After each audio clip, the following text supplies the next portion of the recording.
In a crowded adoption hall in Chicago, a 7-year-old girl stood motionless as a statue. She did not cry, she did not smile, she did not speak. Her file was thicker than an adult's forearm. 6 families had returned her. Couples walked past, glanced at her, then looked away. One woman whispered to her husband, "That child is broken," until a man entered the room, the kind of man who silenced an entire space simply by existing within it. He had not come to adopt. He had come to sign a check. But when he saw the little girl clutching a torn teddy bear, standing alone in the darkest corner of the room, he stopped. And for the first time in 4 years, Dominic Ashford's frozen heart began to crack. The fluorescent lights buzzed overhead like dying insects. The adoption center had tried to look cheerful. Paper streamers in faded primary colors drooped from the ceiling. A folding table held trays of cheap sugar cookies sweating under plastic wrap. Volunteers poured lemonade into paper cups and smiled too wide, as if enthusiasm could replace what these children actually needed. It could not. The children stood along strips of blue tape on the floor, each one assigned a position like products on a shelf. Some smiled nervously, some fidgeted. Some had learned to perform, to make themselves seem easier to love. Lily Morgan did none of these things. She stood in the corner farthest from the entrance, where the fluorescent light flickered and shadows gathered. Her blonde hair hung limp and unwashed. Her dress was clean but too big, handed down from someone who had once cared enough to donate it. In her arms, she clutched a teddy bear so worn that its fur had rubbed away in patches, revealing the gray fabric beneath. One button eye was missing. A seam along its belly had been stitched shut with thread that did not match. Her file sat on the registration table, thick enough to intimidate anyone who approached. The cover page listed her diagnosis in clinical language: selective mutism, emotional shutdown, failure to attach. Beneath that, a history written in returns. Family 1, 3 months, incompatible. Family 2, 6 weeks, behavioral concerns. Family 3, 4 months, undisclosed incident. Family 4, 2 weeks, unable to bond. Family 5, 8 days, requested immediate removal. Family 6, currently pending return. Couples walked the line slowly. They bent at the waist and smiled carefully at children who might become theirs. They asked practical questions. They read the files. When they reached Lily, they paused. They read longer. They exchanged glances. Then they moved on. Dominic Ashford did not belong in this room. He entered with Marcus Chen at his side, both men dressed in dark suits that cost more than the center's monthly budget. The director rushed forward immediately, recognizing wealth and influence in the cut of their clothes, the stillness of their posture. Dominic carried an envelope. Inside was a check, a donation large enough to fund the center for another year. He had intended to hand it over, shake hands, and leave within 10 minutes. These events were obligations, not interests. He showed his face. He signed his name. He disappeared. But as the director guided him toward her office, Dominic's gaze swept across the room out of habit. He catalogued exits, counted bodies, noted potential threats. Then his eyes stopped on the corner, on the girl, on the bear.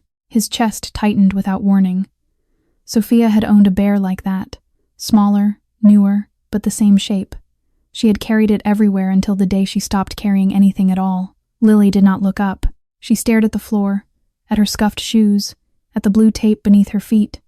But something shifted in the room, some change in air pressure or attention. She raised her head slowly, as if the movement cost her energy she could not spare. Her eyes met his. They were gray, pale as winter mornings, empty in a way that should not exist in a child so young. She did not flinch or look away. She simply watched him, the way animals watch predators, calculating whether to run or freeze. Dominic walked toward her before he consciously decided to move. Janet Holloway intercepted him within 3 steps. She was a heavy-set woman with a clipboard and a smile that never reached her eyes. Her lanyard identified her as senior caseworker. "Mr. Ashford," she said quickly, "that particular child isn't suitable for most families. Severe psychological issues, multiple failed placements. She requires specialized institutional care, not a home environment." Dominic did not look at her. "What's her name?" "Lily Morgan. But I really must advise." He stepped around Janet and continued walking. Lily watched him approach. Her arms tightened around the bear, her body tensed, preparing for disappointment. She had learned that adults who approached always left. The approaching was never the problem. The leaving was. Dominic stopped 2 feet away from her. Then he did something no one else had done all evening. He knelt. Not halfway, not casually. He lowered himself until his eyes were level with hers, until they occupied the same space, until she did not have to look up to see him. The room continued buzzing behind them, but around these two, something tightened. Something held its breath. "What's his name?" Dominic asked quietly, nodding toward the bear. Lily did not answer. Her lips pressed together. Her fingers dug into the worn fur. He waited.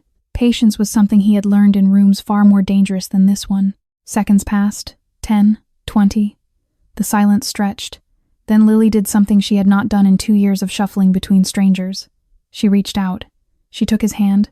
She placed it gently on the bear's head. Dominic felt the worn fabric beneath his palm. He felt the small fingers wrapped around his wrist. He felt something crack open inside his chest that he had sealed shut 4 years ago. Behind them, Janet's smile had frozen into something harder. She stepped back, pulled out her phone, and typed a message with trembling fingers. "Interested party for the Morgan girl. Name is Ashford, Dominic Ashford." Across the city, Harold Webb sat in his office surrounded by files and figures. His phone buzzed. He read the message. His face went pale. If that name meant what he thought it meant, everything was about to become very complicated. Dominic rose to his feet and turned toward Janet Holloway. "I want her complete file." Janet's smile tightened. "Mr. Ashford, there are procedures, privacy regulations. You would need to begin the formal application process, submit background checks." "The file?" Dominic repeated. His voice did not rise. It did not need to. Marcus stepped forward, phone in hand. "She receives monthly deposits from a foundation called Bright Futures Trust. Anonymous donor. Started 3 years ago. Same month the Morgan girl entered the system." Dominic looked at Janet. Something cold shifted behind his eyes. "Get me the file, or my attorneys will be here within the hour with a court order and a reporter from the Tribune." Janet's face went pale. Without another word, she walked toward the records room. 20 minutes later, Dominic sat in a small conference room with Lily's file spread across the table. The pages contained horror written in clinical language. Mother deceased, overdose, child present at discovery. Lily had been 4 years old. She had found her mother's body on the kitchen floor. The responding officer noted that the child had been sitting beside the corpse for approximately 16 hours before neighbors reported the smell. Father incarcerated. First-degree murder. Parental rights terminated. 6 foster homes in 3 years. Each placement ended the same way. Incompatible. Unable to bond. Requested removal. Then Dominic found the medical records. Age 5. Burn scar on left forearm. The report stated the injury was self-inflicted. Self-inflicted. She had been 5 years old. He closed the file. "Find the current foster family. The Greens. I want to speak with them today." The Green resident sat in a quiet suburb. "Mrs. Green answered the door with tired eyes. "You're here about Lily," she said. It was not a question. She led them into a cluttered living room. "We requested her removal last week. I know how that sounds. But that child," she paused. "It's like living with a ghost. She doesn't speak. She doesn't cry. She doesn't react to anything. Has she ever been violent?" Dominic asked. "Never. She's just gone." Like someone turned off the lights inside her. Mrs. Green walked to a cabinet and pulled out a stack of papers. "She draws these every night." Dominic looked down at the drawings. Black crayon pressed hard into paper. Red slashed across like wounds. A small figure cowered at the bottom of each page. Above her loomed larger figures with hands stretched impossibly wide, fingers like claws reaching downward. In one drawing, the small figure lay flat beneath a giant hand pressing down on her chest. In the corner of the last drawing, scratched in wobbly letters, were 3 words: "Sorry, I'm broken." Dominic folded the drawing carefully and slipped it into his jacket pocket. "I'm taking her," he said. The Ashford mansion rose from the hillside like a monument to silence. Glass and steel stretched toward the gray Chicago sky. Inside, marble floors reflected recessed lighting without a single scuff. The air smelled faint of cedar and something engineered, like a space that had never been allowed to carry memory. Lily stood in the foyer, button pressed against her chest. Her eyes moved systematically across the space. She counted windows. She noted the distance to the front door. She studied the locks, the hinges, the thickness of the glass.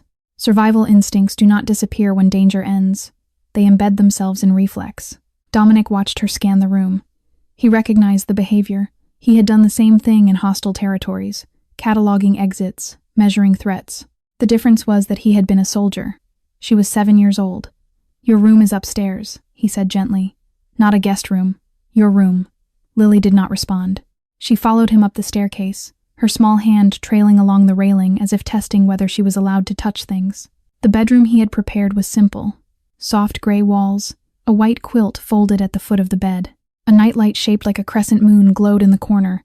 Predictability calms nervous systems. He had learned that in boardrooms. He had not expected to apply it here. You can move things, he said. Change anything you want. It belongs to you. Lily walked to the nightlight and touched the plastic crescent gently. Her fingers lingered there, feeling the warmth. It stays on all night, Dominic added. So, it won't be dark. She looked at him then. A flicker of something crossed her face. Not trust. Not yet. But the faintest shadow of surprise, as if kindness was a language she had forgotten existed. He left the door slightly open when he went. Choice was something she had never been given. That night, Dominic could not sleep. He sat in his office, staring at the photograph on his desk. Sophia's face smiled back at him from behind glass. 4 years, and the ache had not dulled. It had only learned to hide. Near midnight, he heard it, a soft, rhythmic sound coming from down the hallway. He moved quietly, instincts sharpened by years of dangerous work. Lily's door remained cracked open. The moonlight spilled through her window, illuminating the bed. Empty. She was not on the mattress. She was curled in the corner of the room, knees drawn to her chest, button crushed against her. Her small fist struck her own head in a steady rhythm. Her lips moved silently, forming words he could barely hear. Bad girl, bad girl, bad girl. Something inside Dominic fractured.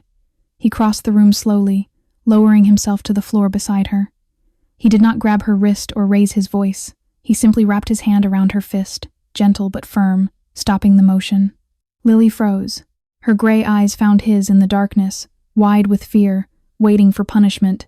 He said nothing. He simply sat there, his back against the wall, his hand holding hers. The silence stretched between them, but it was not empty. It was present. It was patient. It was the first time in 4 years that Dominic had stayed beside anyone through the night. When dawn broke through the curtains, Lily had fallen asleep against his shoulder. Button rested between them. Her breathing was slow and even. Dominic did not move. Marcus found him there an hour later, standing in the hallway with coffee growing cold in his hand. "We have a problem," Marcus said quietly. "Someone's asking questions about your guardianship application." A lawyer named Harold Webb. He manages a trust fund connected to the girl. He paused. Nearly $3 million. Dominic's jaw tightened. The game had just changed. Dominic stood at his office window, watching the morning light spread across Chicago. Behind him, Marcus laid documents across the desk like pieces of a puzzle. Harold Webb, Marcus began, 55 years old, estate attorney specializing in trust management. He became administrator of Lily's trust fund 3 years ago, immediately after her mother's death. How much is in the fund? That's where it gets interesting. Marcus tapped a financial report. The original amount was $3.2 million. Life insurance payout from the mother, plus a settlement from a pharmaceutical company. Something about a wrongful death lawsuit connected to the drugs that killed her. Dominic turned from the window. And now, official reports show $1.1 million remaining. Silence filled the room. The math was simple. Over $2 million had disappeared in 3 years. Where did it go? Marcus slid another page forward. Administrative fees, legal consultation costs, psychiatric evaluation expenses, medical assessments. He paused. Every withdrawal is technically documented, but the pattern is clear. Small amounts at first, then larger. Always approved by the same judge.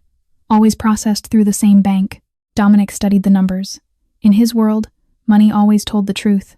People lied, documents lied, but the flow of currency revealed everything. "There's more," Marcus continued. Janet Holloway and Harold Webb took 3 trips together in the past year. Caribbean, Europe, Mexico. All paid through a shell company registered in Delaware. The connection crystallized. The caseworker and the lawyer. The woman who controlled which children got placed. And the man who controlled Lily's fortune. Partners in something far darker than negligence. The psychiatric evaluations, Dominic said quietly. Who conducted them? Marcus checked his notes. A doctor, Richard Crane. He's labeled Lily as unadoptable in every single assessment. Severe attachment disorder, untreatable emotional damage, recommended permanent institutional care. He looked up. Crane was referred to the foster system by Harold Webb personally. Dominic absorbed the information without visible reaction, but his hands had curled into fists at his sides. The pattern was complete. If Lily remained unadoptable, she stayed in the foster system. If she stayed in the system, Harold Webb remained her legal trustee. If he remained trustee, the money continued flowing into his pockets. Every psychiatric label, every failed placement, every return, all of it designed to keep one little girl broken on paper. Lily was not damaged because life had destroyed her. She was kept damaged because her destruction was profitable. He made her unmarketable, Dominic said softly, so no one would want her, so no one would ask questions. Marcus nodded grimly. If you formally adopt her, guardianship transfers, the trust gets audited, everything he's stolen becomes visible. Dominic walked to his desk and looked down at the drawing still tucked in his pocket. Sorry, I'm broken. A 7-year-old apologizing for wounds that adults had carved into her. His phone buzzed. Unknown number. He answered. Mr. Ashford. The voice was smooth, confident. This is Harold Webb. I understand you've taken an interest in the Morgan child. Dominic said nothing. I'm calling as a courtesy, Webb continued, to advise you to reconsider. The girl is deeply troubled. She requires specialized care that a private residence simply cannot provide. Is that so? I'm sure you're a busy man. A man with complicated interests. Webb's tone sharpened. It would be unfortunate if your past became public knowledge. Certain associations, certain activities. The press can be so unforgiving. The threat hung in the air like smoke. Dominic's voice dropped to something cold and quiet. Mr. Webb, you should know something about me. I don't respond well to threats, and I never lose what I've decided to keep. He ended the call. The war had officially begun. The next morning, Harold Webb made good on his threat. An envelope arrived at the Ashford mansion before noon. Inside were photographs, documents, newspaper clippings from years past, evidence of Dominic's true business, names of associates, locations of meetings, enough to destroy everything he had built. A handwritten note accompanied the package. Consider this a preview. Return the girl, or the Tribune receives a copy tomorrow. Dominic burned the note in his office fireplace. The photographs followed, but he knew copies existed. Webb was not bluffing. 2 hours later, Victor Ashford arrived unannounced. The elder Ashford was 65 years old, silver-haired, and carried himself with the rigid authority of a man who had once commanded an empire. He had retired 5 years ago, passing control to Dominic. But retirement had not softened him. He walked into Dominic's office without knocking. Tell me this is a joke, Victor said coldly. Tell me you are not risking everything we built for some orphan you met 3 days ago. Dominic did not rise from his chair. Hello, Father. I received a call this morning. From Harold Webb. Victor's voice sharpened. He told me you're pursuing guardianship of a foster child. A child whose trust fund he controls. A child who comes with complications. She's 7 years old. She's leverage. Victor stepped closer. Webb knows who you are. Who we are. He will expose everything. The business, the connections, the things we have done to protect this family. Let him try. Victor slammed his palm against the desk. You are gambling with our legacy, with the safety of everyone who depends on us. For what? A broken child who will never even know your real name? Dominic stood slowly. His eyes met his father's without flinching. I lost a daughter, he said quietly, 4 years ago. I buried my wife and my child because I failed to protect them. I will not fail again. This is not about Sophia. Everything is about Sophia. Dominic's voice hardened. Every day I wake up, I remember what I lost. Every night I dream about what I could have done differently. That child upstairs has no one. No one in this entire world who will fight for her. I will be that person. Victor shook his head slowly. If Webb exposes you, our enemies will return. The Morettis, the Calhouns. Everyone we defeated will smell blood. They will come for you. They will come for this house. Then let them come. Father and son stared at each other across the desk. The silence stretched like a wire pulled too tight. Finally, Victor turned and walked toward the door. You are making a mistake, he said, without looking back. And mistakes in our world cost lives. The door closed behind him. Dominic stood motionless, absorbing the weight of the conversation. He did not hear the small footsteps retreating up the staircase. He did not see Lily slip back into her room. But 15 minutes later, when he went to check on her, he found her standing beside the bed with her old suitcase open. She was folding her few clothes carefully, placing them inside with trembling hands. Button sat on the pillow, watching. Lily, Dominic said softly, what are you doing? She did not answer. Instead, she reached into her pocket and pulled out a folded piece of paper. She held it toward him, eyes fixed on the floor. He took the note and opened it. 3 words, written in wobbly crayon letters. I go now. You safe. Something cracked inside Dominic's chest. This child, this 7-year-old, who had been abandoned by everyone she had ever trusted, was trying to protect him. She had heard the argument. She understood she was the cause, and her solution was to remove herself before she could cause more damage. He knelt in front of her, putting himself at her eye level. Slowly, deliberately, he tore the paper in half. Then again, and again. The pieces fluttered to the floor like snow. Lily watched, confusion flickering across her face. Dominic took her small hands in his. You are not going anywhere, he said quietly. Not today, not tomorrow, not ever. If they want you, they will have to go through me first. Her gray eyes searched his face, looking for the lie, looking for the catch. She found neither. Dr. Sarah Winters arrived at the Ashford mansion on a gray Tuesday afternoon. She was 42 years old, calm-faced, and carried herself with the quiet patience of someone who had spent decades listening to children who could not speak. Dominic met her in the foyer. She hasn't said a word since that first night, he explained. But she writes sometimes, and she draws. Dr. Winters nodded. Children communicate in many languages. Words are only one of them. They found Lily in her room, sitting cross-legged on the floor with crayons scattered around her. Button rested against her knee. She did not look up when they entered. Dr. Winters lowered herself to the carpet, maintaining distance but keeping her body language open. Hello, Lily. My name is Sarah. I'm not here to make you talk. I'm just here to sit with you, if that's okay. Lily's eyes flickered toward her briefly, then returned to the paper. For 30 minutes, Dr. Winters simply watched. She did not ask questions. She did not push. She let Lily control the space. Slowly, carefully, Lily began to draw. The first image showed a house with dark windows. A small figure stood outside, arms wrapped around herself. Red crayon marks surrounded her like flames. The second image showed a man. Tall, broad shoulders, 2 green circles for eyes, his hands stretched across the page, impossibly large, reaching toward the small figure in the corner. The third image showed the small figure lying on the ground, a red mark on her arm. The green-eyed man standing over her. Dr. Winters kept her expression neutral, but her eyes darkened with understanding. After the session, she met Dominic in his office.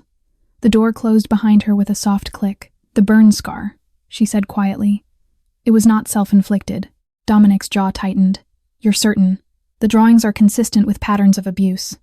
The green-eyed man appears repeatedly as a threat figure. Based on her file, this corresponds with her 3rd foster placement. Dr. Winters paused. A family named Simmons. Gary Simmons. Yes. The placement lasted 4 months. Lily was 5 years old. The official report states she injured herself during a tantrum, but children do not draw their abusers with such specific detail unless the memory is traumatic and real. Dominic's hands curled into fists on the desk. Where is he now? That's not relevant to Lily's recovery. It's relevant to me. Doctor. Winters leaned forward. Mr. Ashford, I understand your anger, but if you pursue this man, if you act on that rage, you will lose Lily forever. Courts do not grant custody to men who take justice into their own hands. Silence stretched between them. Marcus appeared in the doorway. Gary Simmons, currently living in Milwaukee, works at an auto repair shop. No criminal record. Dominic stared at the report in Marcus's hand. Every instinct screamed at him to drive north, to find this man, to make him understand what it felt like to be small and helpless and burned. But Dr. Winters was right. Revenge would cost him everything. He exhaled slowly. Watch him. Nothing more. For now. Marcus nodded and disappeared. That night, Dominic sat beside Lily's bed as she drifted toward sleep. The moonlight cast soft shadows across the room. Button rested on the pillow beside her. Lily reached out suddenly. Her small fingers touched the scar on her left forearm, tracing the raised skin. Then she reached toward Dominic, her hand hovering near his chest. She pulled a piece of paper from under her pillow. Crayon letters spelled out a question. You have scars too? Dominic looked down at his chest, where fabric hid the twisted skin left by the explosion that had taken his family. 4 years of hiding it. 4 years of pretending the wound was only physical. Yes, he whispered. I do. Lily studied his face for a long moment. Then she placed her small hand over his heart, right where the scar began. 2 broken people, recognizing each other in the dark. 1 week passed. Small changes began to emerge like cracks in ice. Lily no longer slept, curled in the corner of her room. She had moved to the bed, though she stayed pressed against the headboard with Button clutched tight against her chest. The nightlight remained on, its crescent glow steady through the darkness. At meals, she stopped hiding food in her pockets. The first few days, Dominic had noticed her slipping bread rolls into her sleeves, tucking crackers beneath her napkin, survival habits carved by hunger and uncertainty. But gradually, the hoarding ceased. She began to trust that breakfast would come, that lunch would follow, that dinner was not a trick. She still did not speak. Every evening, Dominic sat beside her bed and read aloud, simple stories at first, picture books with bright colors and happy endings. Lily listened without reaction, her gray eyes fixed on the ceiling, her fingers wrapped around Button's worn paw. He did not know if she heard him. He did not know if the words reached whatever place she had retreated to inside herself. But he kept reading anyway, because presence matters more than response, because showing up is its own language. On the 7th night, he reached the final page of a story about a lost rabbit finding its way home. He closed the book gently and set it on the nightstand. "Good night, Lily," he said softly, rising from the chair. He turned toward the door. A small hand caught his sleeve. Dominic stopped. He looked down at the tiny fingers gripping the fabric of his shirt. Lily's eyes were wide, fixed on his face with something that looked almost like fear. Not fear of him, fear of being left. Her lips parted. A sound emerged, rough and broken from nearly 2 years of silence. "Stay." One word, one syllable. The first sound she had made to another human being in 23 months. Dominic's chest tightened. He lowered himself back into the chair, moving slowly, carefully, as if any sudden motion might shatter the moment. "Okay," he whispered. "I'll stay." Lily watched him settle into the seat. Her grip on his sleeve loosened but did not release entirely. She kept her fingers there, resting against his wrist, as if confirming he was real. Minutes passed in silence. The moonlight shifted across the floor. Button's single eye reflected the nightlight's glow. Dominic did not move. He did not check his phone. He did not think about Harold Webb, or trust funds, or threats. He simply sat beside a 7-year-old girl who had asked him to stay, and he stayed. Somewhere in the stillness, tears began to fall down his face. He had not cried since the funeral. Not when he buried Elena. Not when he placed flowers on Sophia's tiny coffin. He had sealed that grief behind walls of discipline and purpose. But now, in this quiet room, with this broken child trusting him enough to speak a single word, those walls crumbled. Lily noticed. Her small hand moved from his sleeve to his cheek, touching the wetness there with curious fingers. She did not ask why he was crying. Perhaps she understood that some questions have no answers. Perhaps she simply recognized that adults carry pain too. She laid her head back on the pillow, Button pressed beneath her chin, her fingers still resting against his arm. By morning, both of them had fallen asleep. Dominic in the chair, Lily on the bed, their breathing synchronized in the pale dawn light. Marcus found them there at 7. He stood in the doorway for a moment, then retreated quietly. But the news he carried could not wait long. An hour later, Dominic received the court summons. Harold Webb had filed an emergency motion demanding Lily's immediate return to foster care. The grounds listed were damning: unfit guardian, unsafe environment, psychological instability. The legal battle had officially begun. Harold Webb moved fast. Within 48 hours, headlines began appearing across Chicago news outlets. Who is Dominic Ashford? Mysterious businessman seeks custody of troubled foster child. Questions surround wealthy recluse's sudden interest in orphaned girl. The articles were carefully crafted. They did not accuse directly. They implied. They suggested.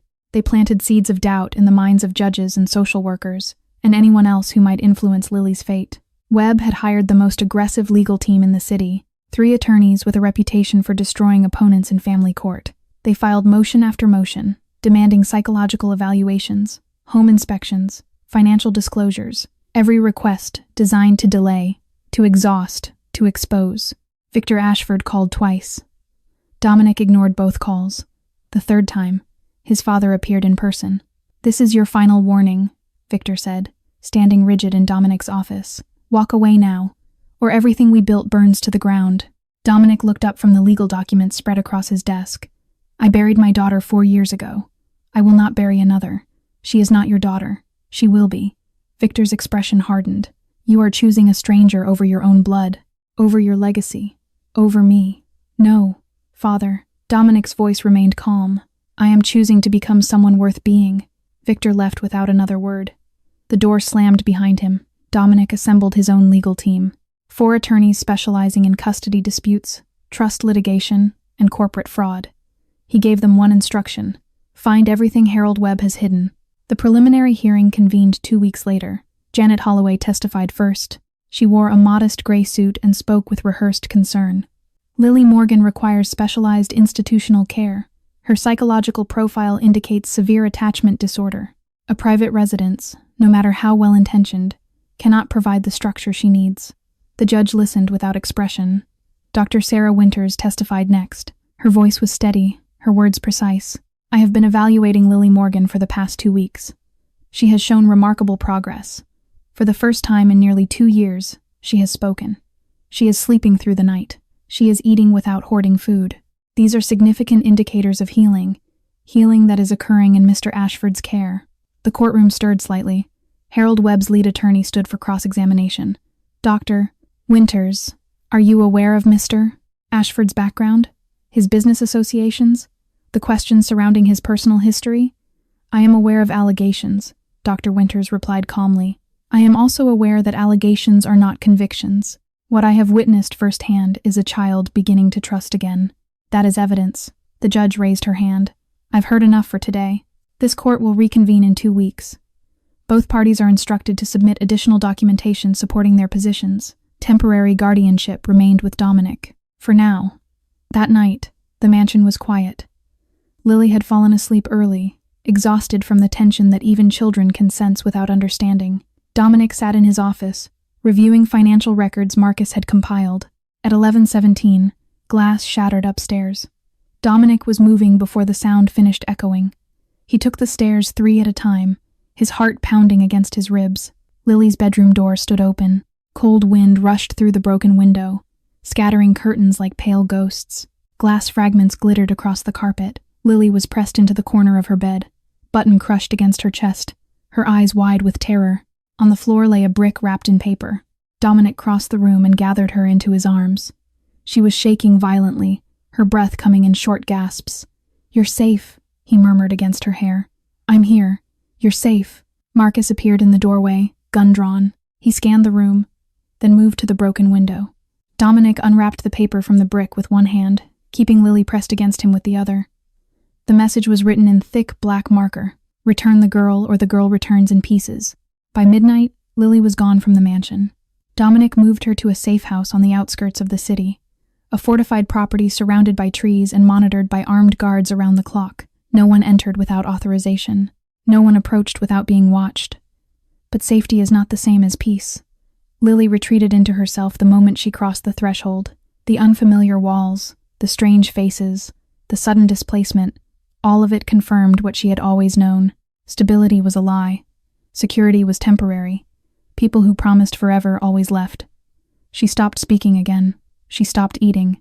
On the second night, Dominic found her in the bathroom, her small fist striking her forehead in that terrible rhythm he recognized from their first night together. Bad girl, bad girl, bad girl. He dropped to his knees beside her, catching her wrist gently. No, he whispered. You are not bad. You are not broken. You are the bravest person I know. She stared at him with empty eyes. Whatever progress they had made was crumbling.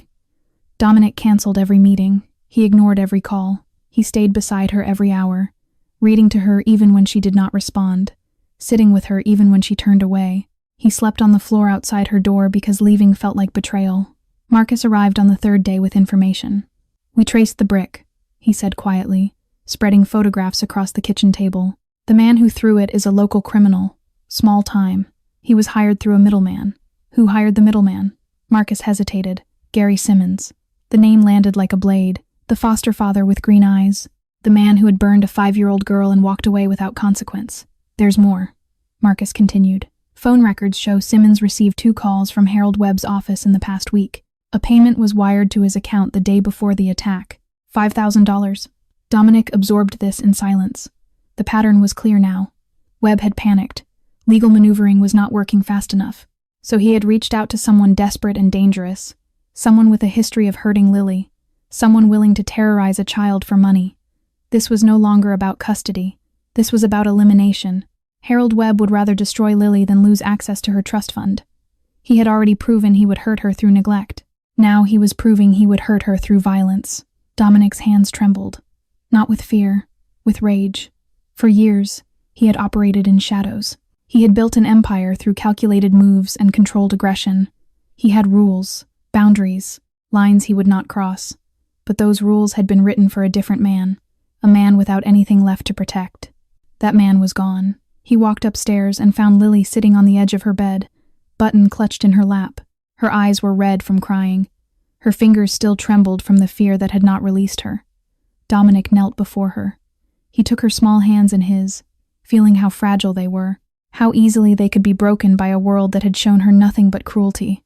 "Lily," he said softly, "do you want to never be afraid again?" She looked at him. For a long moment, she did not move. Then, slowly, she nodded. "Then trust me," he said. "I am going to end this." The anonymous tip arrived at the Chicago Police Department on a Tuesday morning. Detective Rosa Martinez opened the envelope at her desk. Inside were bank statements, transaction records, and a handwritten note pointing toward Harold Webb's management of the Morgan Trust Fund. The evidence was detailed, damning, and impossible to ignore. She began her investigation that afternoon. Harold Webb sensed the shift immediately. Phone calls from his contacts at the courthouse went unanswered. His assistant reported that 2 accountants had quit without explanation. The careful network he had built over 3 years was developing cracks. Pressure makes people careless. Harold was no exception. He fired off angry emails demanding updates from Janet Holloway. He made phone calls from his personal line instead of using burners. He transferred funds between accounts in patterns that screamed desperation rather than discretion. Marcus intercepted everything. Within 72 hours, Dominic possessed a complete picture. Emails confirming monthly payments to Janet. Bank records showing withdrawals from Lily's trust disguised as legal fees. Phone logs connecting Harold to Gary Simmons in the days before the brick attack. The trap was ready. Gary Simmons was arrested on Thursday night. Police found him at a bar in Milwaukee, drunk and belligerent. The charges included criminal threatening, conspiracy, and child endangerment. Facing 15 years in prison, he made a decision. He talked. He named Harold Webb as the man who paid him.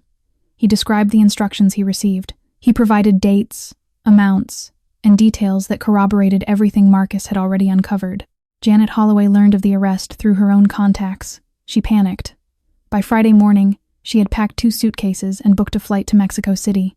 She never made it past security. Detective Martinez was waiting at the gate. The handcuffs clicked shut before Janet could say a word. Her face went pale as officers escorted her through the terminal, past travelers who stared and whispered. Harold Webb received the news while sitting in his office. His hands trembled as he set down the phone. His carefully constructed world was collapsing around him.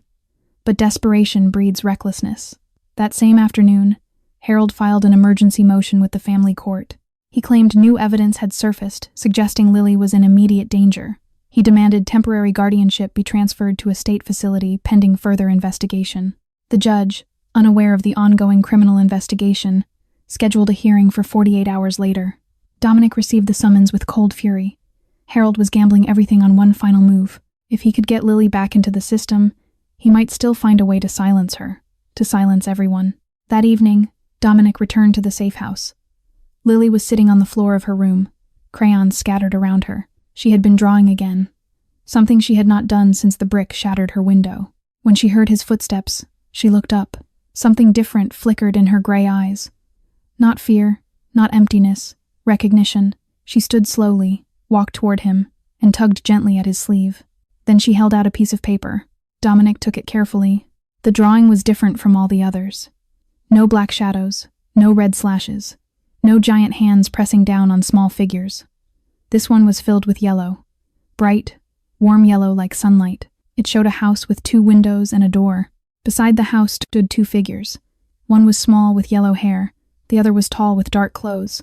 They were holding hands. At the bottom of the page, written in careful crayon letters, was a single word: home. Dominic knelt down and pulled Lily into his arms. She did not flinch. She did not pull away. She wrapped her small arms around his neck and held on. Home, he whispered against her hair. Yes, that's exactly what this is. The courthouse steps were crowded with reporters. Cameras flashed as Dominic emerged from the black SUV. Microphones thrust toward his face.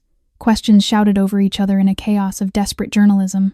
He ignored them all, walking through the crowd with Marcus clearing a path ahead. Inside, the courtroom buzzed with tension. Every seat was filled. Journalists occupied the back rows, notebooks open, pens ready. The walls felt closer than they should, the air heavier.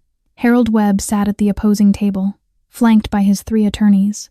He wore an expensive suit and an expression of calm confidence. His fingers rested loosely on the table, as if this were merely another business negotiation, but his eyes betrayed him.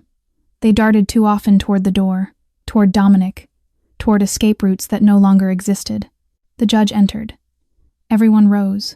The hearing began. Harold's lead attorney spoke first. His voice was smooth, practiced, designed to plant doubt. Your Honor, we have serious concerns about the environment in which this child has been placed. Mr. Ashford is a man of considerable mystery. His business dealings are opaque.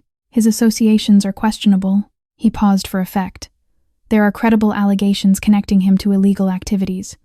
Is this truly the home we want for a vulnerable 7-year-old girl? The words hung in the courtroom like poison. Dominic's expression remained unchanged. He had expected this attack. He had prepared for it. His attorney rose calmly. Your Honor, opposing counsel speaks of allegations and mystery. Allow me to present facts. She clicked a remote. A projection screen descended behind her. Charts appeared showing financial records, transaction histories, bank statements. This is the Morgan Trust Fund, she began. Originally valued at $3.2 million.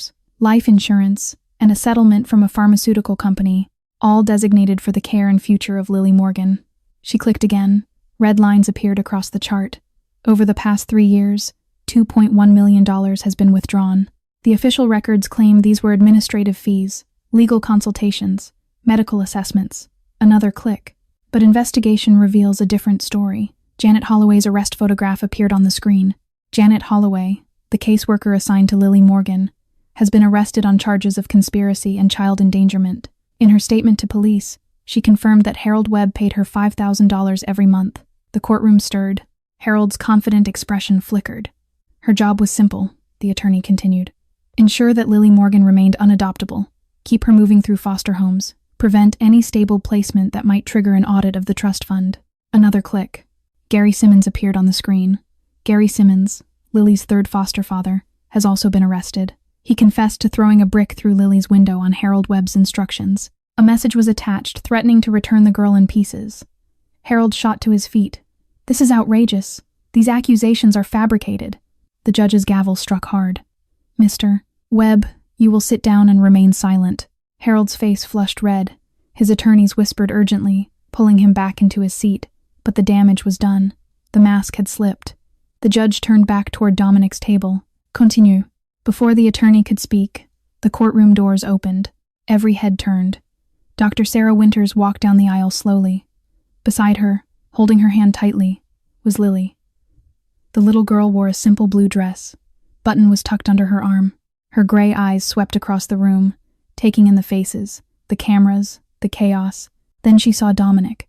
Without hesitation, she released Dr. Winters' hand and walked straight toward him. The courtroom fell completely silent. Reporters stopped writing. Attorneys stopped whispering. Even the judge leaned forward. Lily reached Dominic's chair. She looked up at him once, then climbed into his lap, wrapping her small arms around his neck. And then she spoke. Her voice was soft but clear. It carried across the silent courtroom like a bell. He's my dad. The courtroom remained frozen in the echo of Lily's words. The judge recovered first. She studied the child clinging to Dominic with an expression that softened despite professional restraint. Dr. Winters, she said carefully, can this child provide testimony? Dr. Winters stepped forward. Your Honor, Lily has selective mutism, resulting from severe trauma. She cannot testify verbally in the traditional sense. However, she communicates through drawings. I can interpret them for the court if you permit. The judge considered this for a long moment. Then she nodded. Proceed. But this is highly unusual. I will determine what weight to give this testimony. A small table was brought forward. Crayons and paper were placed before Lily. She remained on Dominic's lap, but her eyes fixed on the blank page with quiet intensity. Lily, Dr. Winters said gently, can you draw what happened to your arm? Lily picked up a red crayon.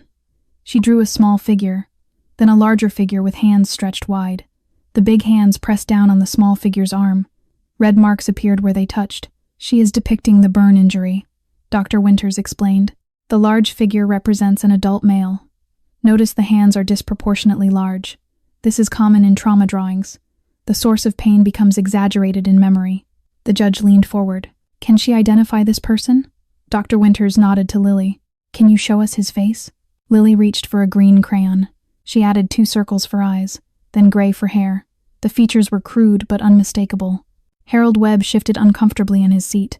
This matches descriptions of Gary Simmons, Dr. Winters said, her 3rd foster father. But there's more. She placed another sheet before Lily. Can you draw the man who visited you, the one who told you to be quiet? Lily's hand trembled slightly, but she drew. Another figure emerged, tall, suit, green eyes, gray hair, standing over the small figure with a finger pressed to his lips. Below the drawing, Lily wrote in wobbly letters, "Be quiet or no one will want you." Harold shot to his feet. This is absurd. I never visited that child. His attorney pulled him down sharply. Dominic's lawyer stood. Your Honor, we have obtained security footage from 3 foster facilities where Lily was placed. Mr. Webb appears in visitor logs at each location. Timestamps correspond with periods when Lily's psychological evaluations became increasingly negative. The footage played on the projection screen. Harold Webb walking through facility corridors. Harold Webb signing visitor forms. Harold Webb standing outside Lily's room. The evidence was undeniable. Dr. Winters delivered her final assessment. Lily Morgan's trauma is not innate. It is systematic. She was deliberately isolated, silenced, and labeled unadoptable to serve someone else's interests. Her recovery in Mr. Ashford's care proves she is capable of healing when given safety and consistency. The judge turned to Dominic. Mr. Ashford, you have been accused of having ulterior motives. Why do you want this child? Dominic looked down at Lily, still nestled against his chest. Then he raised his eyes to meet the judge's gaze. 4 years ago, I lost my daughter. A bomb took her and my wife. I could not save them. His voice was steady but heavy. I cannot bring Sophia back, but I can save Lily. I can give her what every child deserves. A home, a family, someone who will never stop fighting for her. The courtroom fell silent. The judge removed her glasses and rubbed her eyes. This court will take a 30-minute recess to review the evidence. Everyone rose as she exited. Harold Webb gathered his papers with shaking hands. His face had gone pale. As he walked toward the side door, he passed Dominic's table. He leaned close, his voice barely a whisper. This isn't over. Dominic did not turn around. Yes, he said quietly. It is. 30 minutes felt like 30 hours. Dominic sat motionless at the table, Lily still curled against his chest. Her breathing had steadied. Her fingers no longer gripped his jacket so tightly. She seemed calmer here, in this hostile room filled with strangers, than she had been in any foster home over the past 3 years, because she was not alone anymore. The side door opened. The judge returned. Everyone rose. She settled into her seat and placed a folder before her. The courtroom held its breath. I have reviewed all evidence presented today, she began. Financial records, testimony, security footage, psychological evaluations. Her gaze swept across both tables. What I have seen disturbs me profoundly. Harold Webb's face tightened. A child was systematically exploited, the judge continued. She was labeled unadoptable by professionals who were paid to ensure she remained in the system. She was terrorized by individuals connected to her own trust fund administrator. She was failed by every institution designed to protect her. She turned toward Dominic. Mr. Ashford, your background raises questions that this court cannot fully answer today. But what I can see clearly is this. In your care, this child has begun to heal. She has spoken for the first time in nearly 2 years. She has demonstrated attachment, trust, and hope. The judge closed the folder. Temporary guardianship is hereby granted to Dominic Ashford. A full adoption hearing will be scheduled within 6 months pending continued evaluation. Relief flooded through Dominic's chest. He tightened his arms around Lily instinctively. The judge was not finished. Regarding Harold Webb, her voice hardened. Based on evidence of embezzlement, conspiracy, and endangerment of a minor, I am ordering his immediate arrest pending criminal trial. 2 officers moved forward. Harold shot to his feet, face flushed with rage. You cannot do this. I am a respected attorney. This is a setup. The officers did not slow. Handcuffs clicked around his wrists. His protests continued as they escorted him from the courtroom, growing fainter until the doors closed behind him. Janet Holloway will face similar charges, the judge added. The Morgan Trust Fund will be transferred to independent management.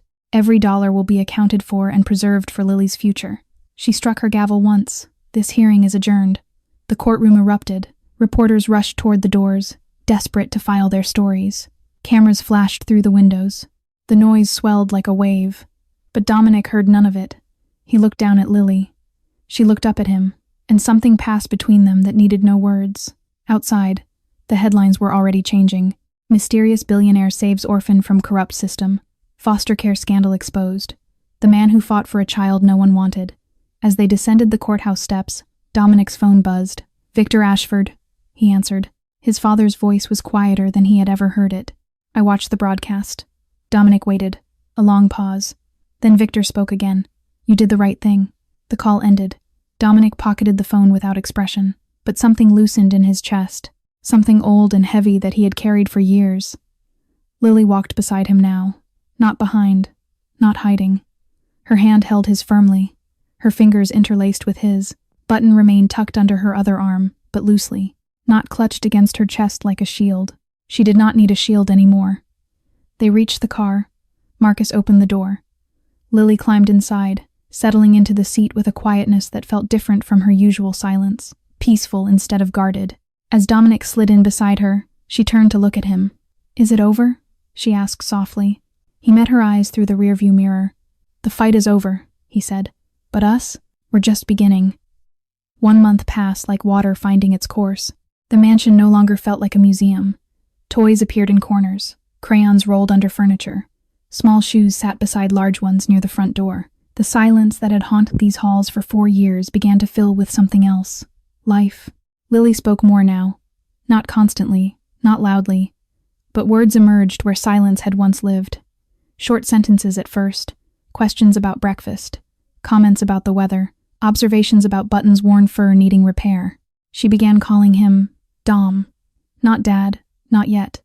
But the nickname carried warmth that formal titles could not. It was hers. She had chosen it. And that choice meant everything. Dominic discovered that fatherhood was harder than running an empire. He attempted to braid her hair one morning.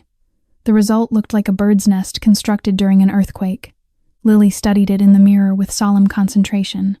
"It's lumpy," she observed. "I'm still learning. Maybe watch a video first." He watched 17 videos that night. Cooking proved equally challenging. His first attempt at pancakes produced smoke alarms and something resembling charcoal. Lily poked the blackened disc with her fork. "Is it supposed to be crunchy?" "No." "Okay." She ate it anyway. Reading bedtime stories became their ritual. Every night, Dominic sat beside her bed with a book.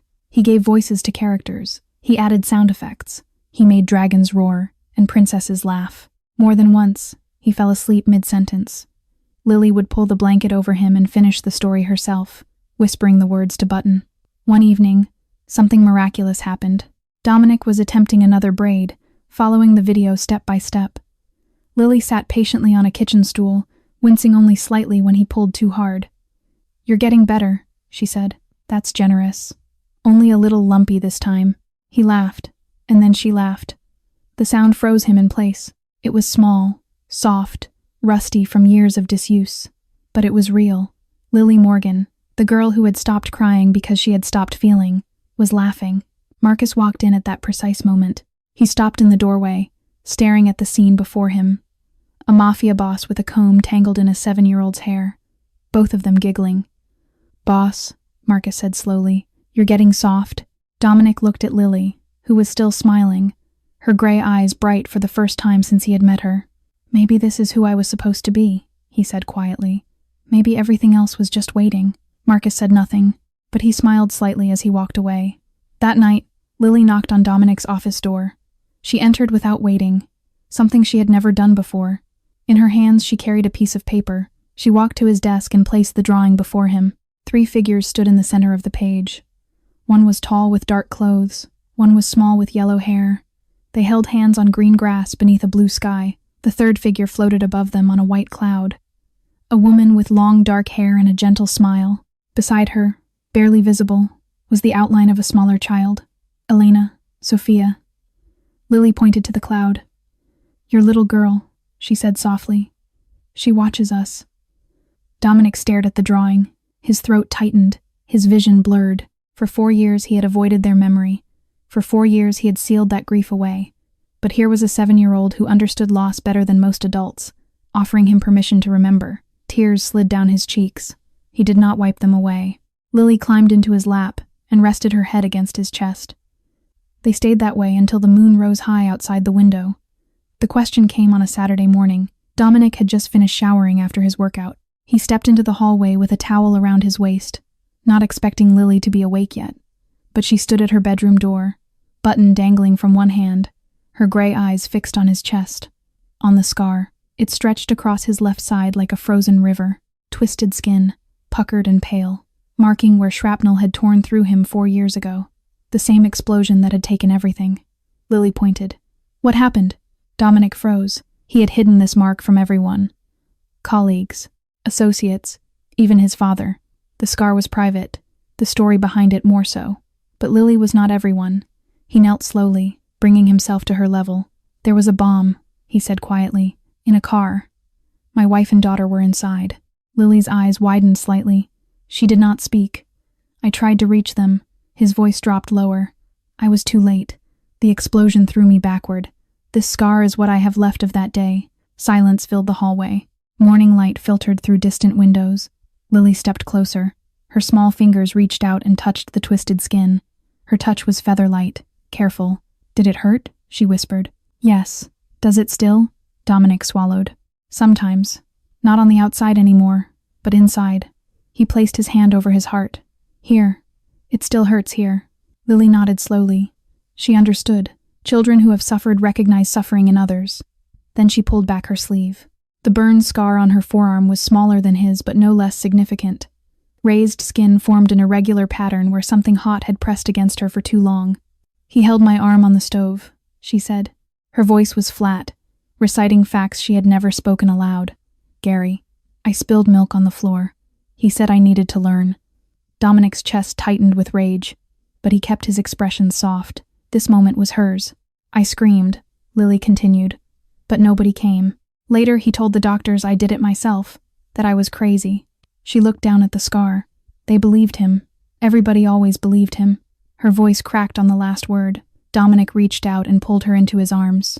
She came willingly, pressing her face against his bare shoulder. No tears. She had forgotten how to cry. But her small body trembled. I believe you, he whispered against her hair. I will always believe you. They stayed that way for a long time. 2 wounded people holding each other in a sunlit hallway. No words needed. The scars spoke for them. Finally, Dominic pulled back. He held her face gently between his hands. No one will ever hurt you again, he said. I promise. As long as I breathe, you are safe. Lily studied his face with those ancient gray eyes. Then something shifted in her expression. Something that looked almost like determination. I won't let anyone hurt you either, she said softly. A 7-year-old making a vow to protect a grown man. It should have been absurd. Instead, it was the most powerful promise Dominic had ever received. He kissed her forehead gently. That night, when he tucked her into bed, Lily reached over and unplugged the crescent moon nightlight. Dominic paused. Are you sure? She nodded. I don't need it anymore. Why not? She looked at him with perfect clarity. Because you're here. The room went dark. But neither of them was afraid. 6 months later, the courthouse looked different. No reporters crowded the steps. No cameras flashed through windows. This was not a battle. This was a celebration. Dominic stood in the small private chamber, adjusting his tie for the 3rd time. His hands were steady when facing enemies. They trembled now facing joy. The door opened. Marcus entered first, followed by Dr. Winters and Detective Martinez. They took their seats in the modest gallery, 3 witnesses to a moment years in the making. Then Lily appeared. She wore a white dress with small blue flowers, chosen during a shopping trip that had taken 4 hours because she had never been allowed to choose her own clothes before. Her blonde hair was braided neatly, 2 perfect plaits that fell over her shoulders. Dominic had learned. 17 tutorial videos and countless failed attempts had finally produced something worthy of this day. Lily had inspected the braids in the mirror that morning and pronounced them acceptable. From her, that was the highest praise. Button remained at home. She had decided he should guard her room while she was away.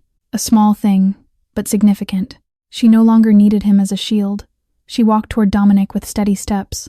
No hesitation, no fear. When she reached him, she slipped her hand into his as naturally as breathing. The judge entered. Everyone rose. This was a different judge than before, younger, kinder in the eyes. She smiled at Lily with genuine warmth. "We are here today to finalize the adoption of Lily Morgan by Dominic Ashford," she announced. "This is a joyful occasion, the creation of a legal bond that reflects an emotional one already formed." She turned to Lily. "Young lady, I need to ask you some questions. You don't have to be nervous. Just tell me the truth." Lily nodded. "Do you understand what adoption means?" "It means I belong somewhere," Lily answered softly. "Forever." The judge smiled. "That's exactly right. And do you want Dominic Ashford to be your father?" Lily looked up at Dominic. Her gray eyes held none of the emptiness he had seen that first day in the adoption hall. They were full now, bright with something that looked like peace. "He already is," she said. The judge nodded, making a note. "Mr. Ashford, do you understand the responsibilities you are undertaking? This child will be yours in every legal sense. Her welfare, her education, her future, all become your duty." Dominic's voice was rough with emotion.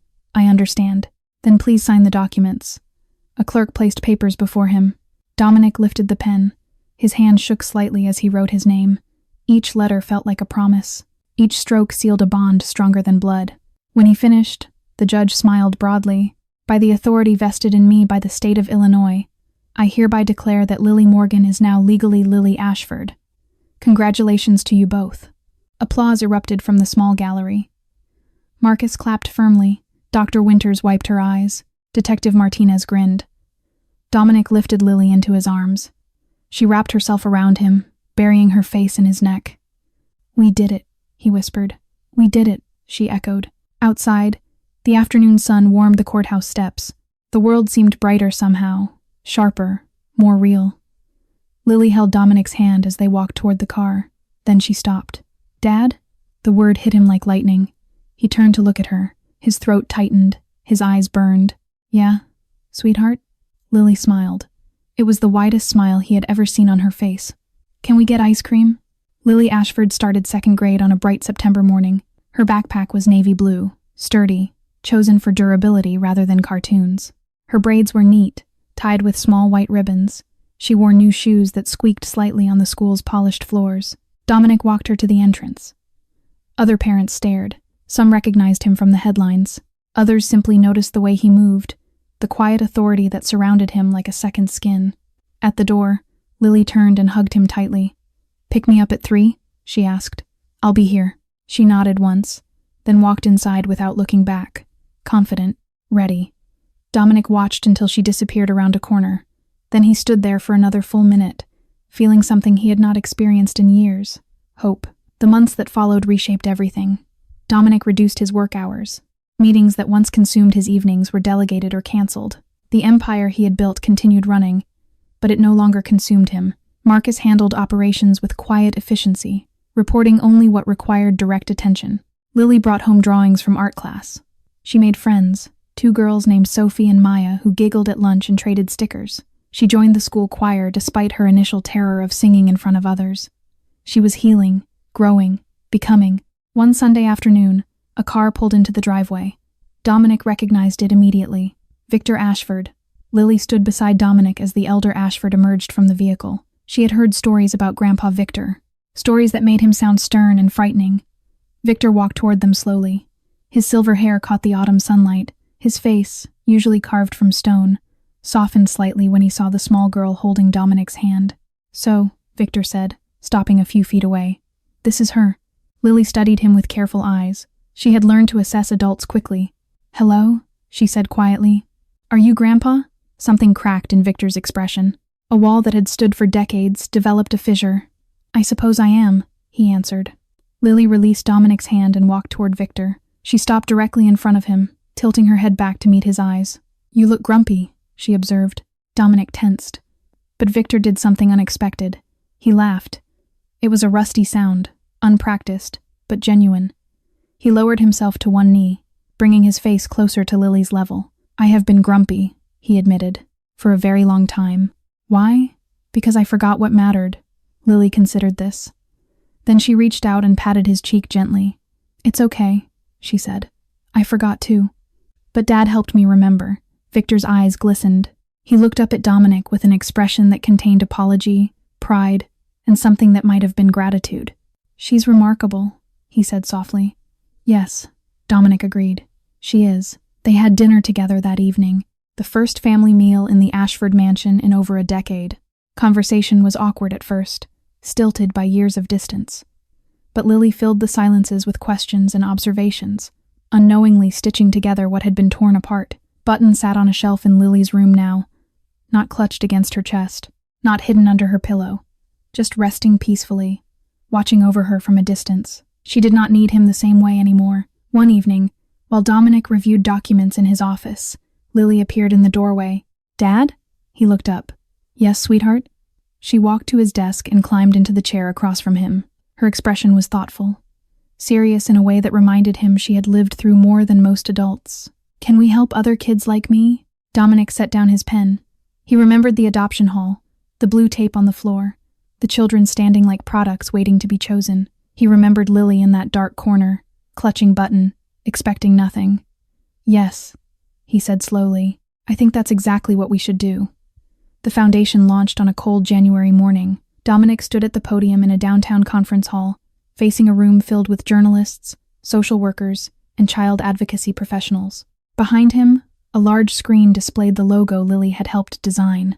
A simple house with a glowing light in the window. Beneath it, 3 words, Lily's Light Foundation. "Every year, thousands of children enter the foster care system," Dominic began. "Most are seeking safety. Instead, many find exploitation. Their trust funds are drained by corrupt administrators. Their cases are mishandled by compromised social workers. Their voices are silenced by adults who profit from their suffering." The room was silent. "This foundation exists to change that. We will fund independent audits of trust funds connected to foster children. We will support investigations into suspicious placements. We will provide legal representation for children who have no one to speak for them." He paused, looking toward the front row where Lily sat between Marcus and Dr. Winters. She wore a blue dress and watched him with quiet pride. "My daughter spent 3 years trapped in a system designed to keep her invisible. She was labeled unadoptable so that her trust fund could be stolen. She was silenced so that her abusers could escape accountability." His voice hardened. "That ends now." The applause was immediate and sustained.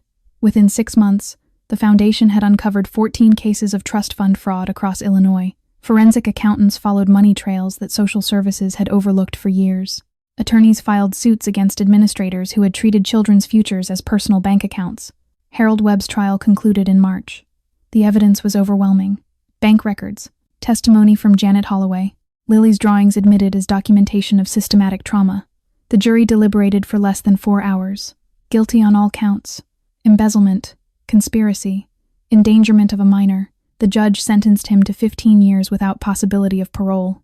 Dominic watched from the gallery as officers led Harold away in handcuffs. The man who had terrorized a 7-year-old girl for profit shuffled toward his future in Prison Orange, his expensive suit replaced by shame. Justice moved slowly, but it moved.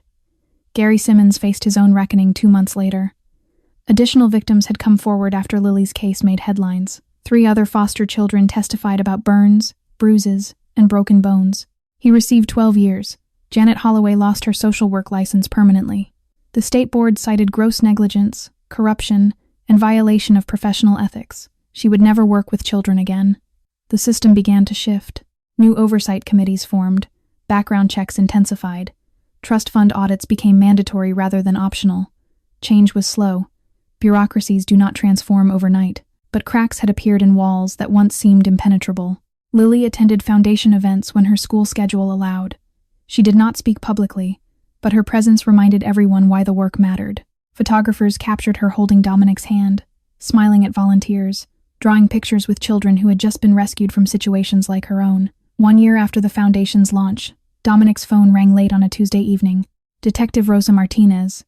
"Mr. Ashford," she said. "We've identified 12 more cases similar to Lily's. Children with trust funds that show suspicious withdrawal patterns, placements that don't make sense, records that have been altered." Dominic leaned back in his chair. Through his office window, he could see Lily in the garden, chasing fireflies in the fading summer light. "Are you asking for our help?" Martinez paused. "Yes, I am. 2 years changed everything." Lily Ashford was 9 years old now. Her blonde hair had grown long, usually worn in the braids her father had finally mastered. Her gray eyes, once empty as winter skies, sparkled with life and mischief. She laughed easily. She spoke freely. She had friends who came for sleepovers and birthday parties filled with cake and chaos. The selective mutism had faded completely. Dr. Winters had officially discharged her from therapy 6 months ago, declaring her recovery remarkable. She's not just surviving anymore, Dr. Winters had told Dominic. She's thriving. On a crisp autumn Saturday, Dominic drove Lily back to where everything had begun. The county adoption center looked different now. Fresh paint covered the walls. New windows let in natural light. The fluorescent buzzing had been replaced by warm fixtures that did not flicker. A playground had been added outside, filled with climbing structures and swings. Lily's light foundation had funded the renovation, but more importantly, it had funded change. New staff trained in trauma awareness, better oversight of placements, mandatory audits of every child's financial records. The blue tape lines on the floor were gone. Children no longer stood in rows like products. They played in supervised groups, introduced to potential families through activities and conversations rather than inspections. Lily walked through the entrance holding Dominic's hand. Staff members recognized them immediately. Smiles and whispered greetings followed their path. "It's so different," Lily said softly, looking around. "Because of you," Dominic replied. She shook her head. "Because of us." They moved through the main hall toward the activity room. Children of various ages drew pictures, built with blocks, read books with volunteers. The atmosphere was warm, hopeful. Nothing like the desperate performance Lily remembered from her own time here. Then she saw him. A small boy sat alone in the corner. 6 years old, maybe younger. His clothes were clean but worn. His dark hair fell across his forehead in messy tangles. In his arms, he clutched a stuffed dinosaur with a missing tail and patches of fur rubbed thin. He was not playing. He was not looking at anyone. He simply sat, staring at the floor, waiting for nothing because he expected nothing. Lily's breath caught. She recognized that posture, that emptiness, that careful invisibility designed to avoid disappointment. She had been that child. Without speaking to Dominic, she released his hand and walked toward the corner. Her footsteps were soft, unhurried. She did not want to startle him. The boy did not look up as she approached. He had learned that adults who approached always left. The approaching was never the problem. Lily stopped a few feet away. Then she did something she had seen her father do once, in this very building, on the night that changed her life. She knelt. She lowered herself until her eyes were level with his, until they occupied the same space, until he did not have to look up to see her. "Hi," she said gently. The boy's fingers tightened on his dinosaur. He did not respond. Lily waited. Patience was something she had learned from someone who had given her all the time she needed. Seconds passed. The activity room buzzed distantly behind them. But around these two, something held its breath. "I know how you feel," Lily continued softly. "I was you. I sat in that exact corner. I held my bear just like you're holding your dinosaur. I thought nobody would ever want me." The boy's eyes flickered upward. Brown, cautious, filled with doubt, carved by too many broken promises. Lily smiled. "But someone chose me," she said. "And now, we want to choose you." Noah came home on a Sunday. He was 6 years old, small for his age, with brown eyes that still held shadows of doubt. His stuffed dinosaur, now carefully repaired by Lily herself, remained tucked under his arm. He stepped through the front door of the Ashford mansion and stopped, overwhelmed by the space that stretched before him. Lily took his hand.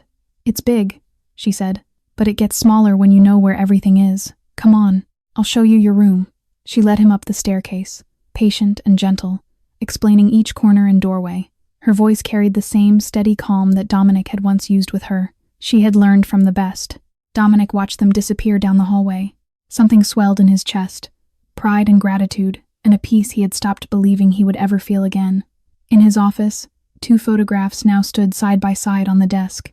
Sophia, forever 5 years old, laughing on a beach with sand in her hair and joy in her eyes. Lily, 9 now, standing in the garden with sunlight crowning her blonde braids. He no longer turned Sophia's picture face down. She was not a wound to hide anymore. She was a memory to honor, a daughter who had taught him how to love, even if their time together had been too brief. Weeks passed. Noah began to emerge from his shell. Lily taught him everything she had learned, how to trust that food would always be there, how to sleep through the night without fear, how to believe that this home was permanent, that no one would send him away. She braided imaginary hair on his dinosaur. She read him stories before bed. She held his hand during thunderstorms, and promised him the noise could not hurt him. She became exactly what she had needed when she was broken, someone who understood. One evening, Dominic stood at the window watching both children play in the garden. Lily chased Noah through the grass while the setting sun painted everything gold. Their laughter drifted through the glass, filling the house with something it had lacked for years. Life. The porch light clicked on automatically as dusk settled. It did this every night. Dominic had programmed it that way. A small beacon glowing against the darkness, visible from the road, visible from anywhere. Lily appeared beside him, slightly out of breath from running. "Dad?" "Yes, sweetheart?" She looked toward the glowing light. "Why do you always leave it on?" Dominic was quiet for a moment. Then he placed his hand on her shoulder. "So anyone who's lost," he said softly, "can find their way home." Lily leaned against him. Noah joined them moments later, pressing into Dominic's other side. 3 people who had found each other in the wreckage of their separate pasts. This story does not end with happily ever after. It ends with a light still burning, a door still open, a man who once believed he had died alongside his daughter, now living for children who need to be saved. Because sometimes, the best way to heal your own wounds is to heal someone else's. Family is not blood. Family is the people who choose to stay when the whole world walks away. If this story touched your heart, please like this video and subscribe to our channel. Share it with someone who needs to hear that every child deserves to be chosen. Every child deserves a home. How did this story make you feel? Does it remind you of something in your own life? We would love to hear your thoughts. Please leave a comment below and share what is in your heart. Your words mean everything to us. Thank you for being here. Thank you for listening. We wish you good health, happiness, and peace in your life every single day. Goodbye for now. We will see you in the next video.